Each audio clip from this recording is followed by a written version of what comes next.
Good morning, YouTube. Welcome back to the Adventurer's Tome Guide. I am Aegis, and today we're going to be exploring the continent of Shushire. Now, this is a much more nicely laid out continent than some of the ones that we've done in the past. There aren't too many timed hidden stories, and most of our objectives are frankly pretty easy to get to, so this should be a nice, relaxing journey. And the rewards are absolutely excellent. You really don't want to miss out on any of them. We've got a rare Overwhelm rune and a courage potion, and masterpiece number 8, and at 50% only, the coveted skill point potion. So you definitely want to complete at least half of the tome just to get those free skill points. And then if you want to move on a bit further, you can also get Secret Map and the Daybreaker's Invitation Legendary Quest, which is a Merchant's Guild invitation for your stronghold. Everything beyond that is just icing on the cake.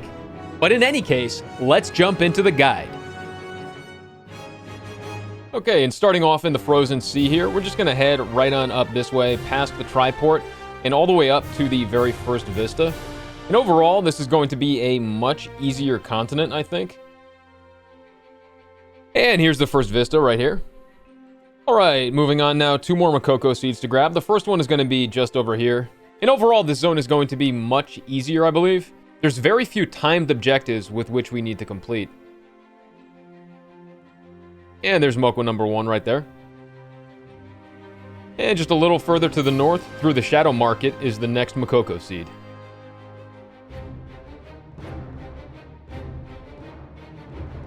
Right at the end of the hut over here. Okay, from here, you can triport over to the Thieves' Gathering.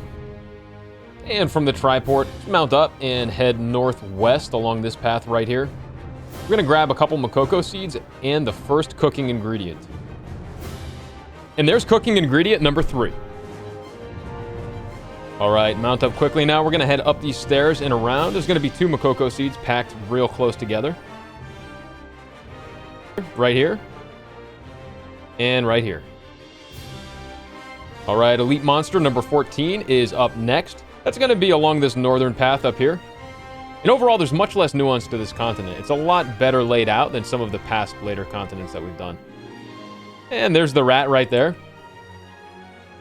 All right, with monster number 14 done, triport over to the Sea Ranch. And we're going to mount up once again. This time we are headed east over this bridge right here. Monster number 7 is just down the road. And there it is right there. All right, monster number 13 is down this pathway here, headed south.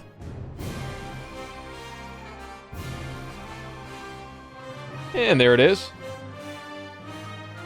All right, 4 more Mokoko Seeds to grab, all tightly packed together. And there's the first one right here.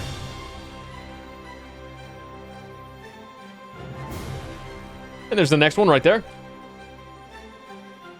And the last 2 in this section are right here.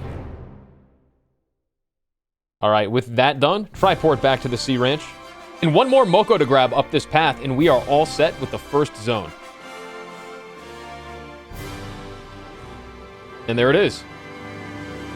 All right, with that done, we can head down this southeastern path right here and into Rigens Village.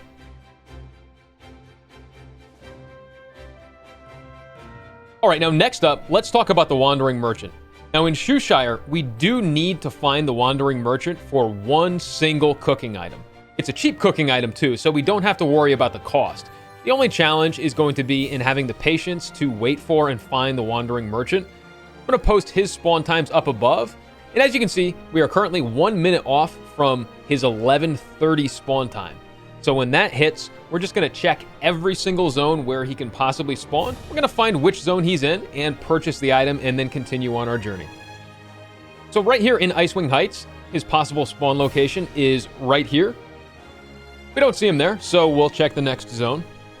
In Lake Eternity, his spawn location is right here next to the blacksmith. In Iceblood Plateau, his spawn location is right here inside of the Grey Moon Camp.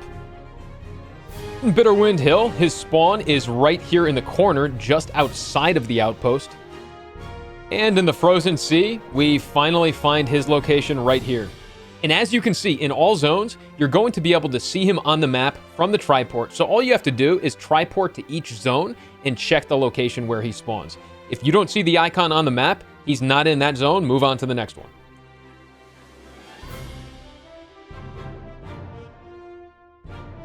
And at the merchant now, you're just going to buy the Sapphire Sardine for 777 silver. And if you want to purchase any of his other items right here, I would definitely recommend picking up his legendary rapport item if you see it available. These are always valuable and are a very good way to build a ton of free, cheap, easy rapport on many of the important NPCs in the game. And with that out of the way, you can continue on your journey. Okay, in Rigens now, head up the northern path here, up the stairs and into the main village. And headed down into the pit over here, we find the next Mokoko Seed. And from there, just follow these benches and head down the staircase over here to this little dead end. And investigate the wall right here. That's the first part of Hidden Story number 3.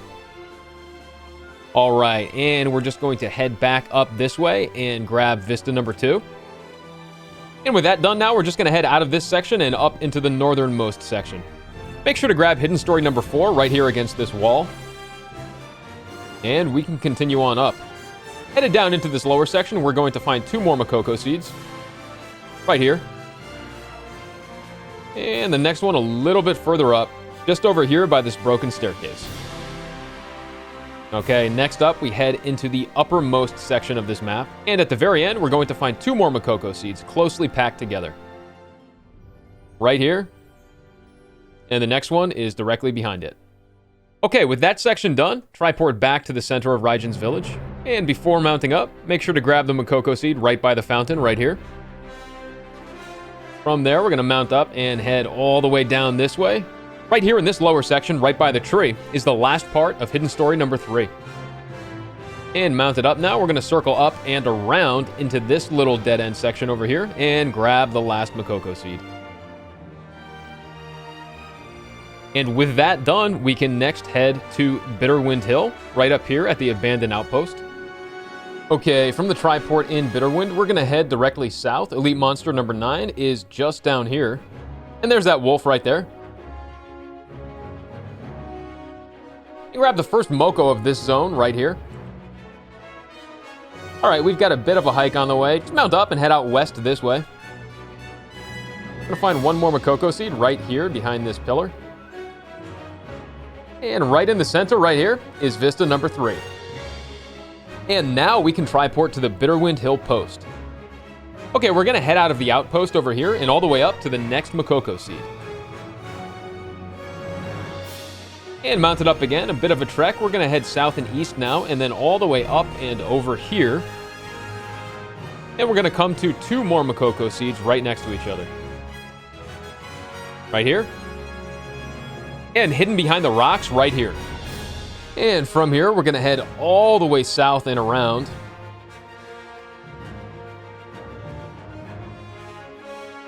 And there's another Mokoko Seed right here. If you've got the triport right here, you can take it. Otherwise, just continue on the path. It's not that far of a distance.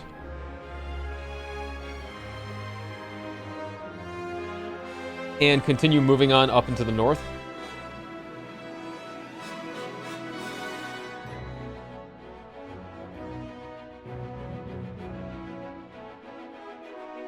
And Hidden Story number 2 is right here. Gonna be a few more things to grab in this lower section. We've got 2 more Mokoko Seeds right here. And another one behind the fence right here. And down here is Elite number 8. Okay, we can triport back to the abandoned outpost now. We're going to make a quick loop here. First things first, Elite Monster number 1 should be right over here. There it is. Alright, and then we're quickly going to head down south here. We're going to finish off this loop and then come back up and move on into the next zone. Make sure you grab cooking ingredient number 2 right here. Alright, 1 more Mokoko Seed to grab, and it's on our way to the next area. So we're just going to continue heading on north over here. And just before the path narrows, there's the next Moko right there. Alright, and we are all set with Bitterwind Hill. Next up is Iceblood Plateau.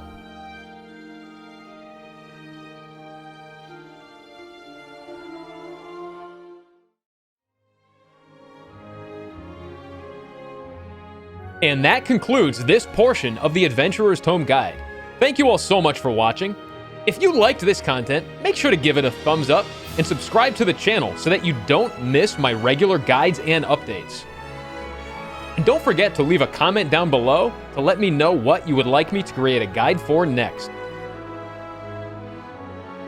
And until tomorrow, may you all enjoy your adventures in Arkesia.